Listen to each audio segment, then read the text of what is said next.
నారా చంద్రబాబు నాయుడు గారికి ఉన్నటువంటి మరో పేరు టార్చ్ లైట్ మినిస్టర్. ఇది మేం చేపట్ల ఆయన తోడల్లుడు రాశాడు. ఆయన తోడల్లుడు గారు ఆయన పుస్తకంలో రాశాడు. ఆ పుస్తకానికి ఒక కోట్ రాశాడు ఆయన ముందు మాటగా, నిజాలు కాపాడుకుందాం అసత్యాల నుండి. అంటే చంద్రబాబు నాయుడు గారు ఈ నిజాలన్నింటిని కూడా చంపి పాత్ర వేసేస్తాడు, కాబట్టి నిజాలన్నీ కూడా ఈ పుస్తక రూపంలో దాచుకుందాం అసత్యాల నుండి అని చెప్పి ఆయన రాసుకొచ్చారు. మరి ఈ బయోస్కోప్లో ఈ రీళ్లు కూడా వేస్తారా? ఈ పుస్తకాలు ఈ టీడీపీ శిక్షణా తరగతుల్లో పంచిపెడతారా? పంపిస్తాం. దగ్గుబాటి వెంకటేశ్వర పుస్తకాలన్నీ అంటే కాస్త రాజకీయాలుగా డీల్ చేయండి. నారా చంద్రబాబు నాయుడు గారు, మావిగన్ నా ప్రతిపాదన, ఇది మంచిదయా ఈ రాష్ట్రానికి అని చెప్పారు. ఈ రాష్ట్రానికి మావిగన్ మచిలీపట్నం, విజయవాడ, గుంటూరు, తెనాలి, మచిలీపట్నం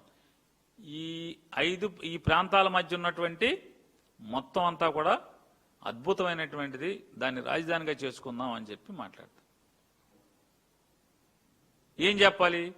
అయితే మీరు మచిలీపట్నం, విజయవాడ, గుంటూరు, తెనాలి, మచిలీపట్నం ఈ రింగులో ఉన్నటువంటి మొత్తం ప్రాంతం అంతా కూడా వేస్ట్, అసలు పనికిరాదు, మనుషులు లేరు అక్కడ. అది రాజధాని ఏంటి?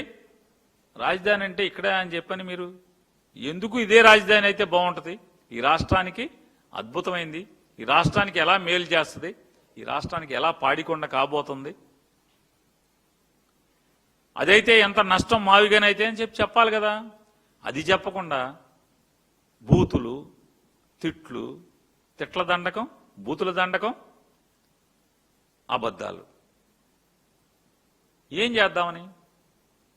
నారా చంద్రబాబు నాయుడు గారు మీరు ఈ మధ్య మీ శాసనసభ్యులందరికీ టెలికాన్ఫరెన్స్లో జగన్మోహన్ రెడ్డి గారి పాత విషయాలు, బాబాయి గొడ్డలి, 1,00,000 కోట్ల అవినీతి, ఇవన్నీ మనం మాటకి మాట్లాడాలి. తిరుపతి గుళ్ళోకి చెప్పులు వేసుకెళ్ళాడు, తిరుపతి దగ్గర సంతకం పెట్టలేదు, ఇవన్నీ మీరు అంటే మనకు విజయనగరం జిల్లాలో రాముడు తలకాయ ఛేదం చేశారు, లేకపోతే వాళ్ళు క్రిస్టియన్స్, ఇవన్నీ మాట్లాడమని రోజు మీరు మాట్లాడుతున్నారు కదా.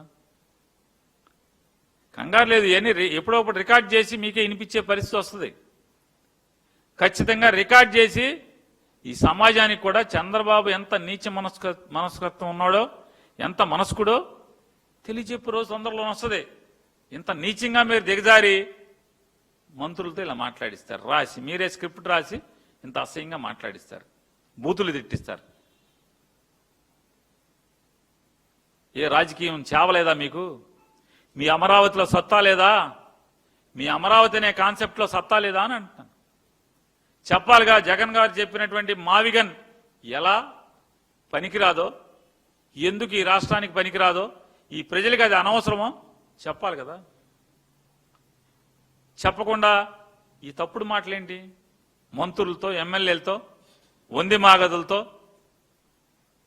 మీ బూతుల ఏజెంట్లతో ఈ కార్యక్రమం చెప్పాలి కదా. మచిలీపట్నం ఎందుకు పనికిరాదు, విజయవాడ ఎందుకు పనికిరాదు, గుంటూరు వేస్ట్ అని చెప్పాలిగా. చెప్పకపోగా ఏం చెప్తున్నారు?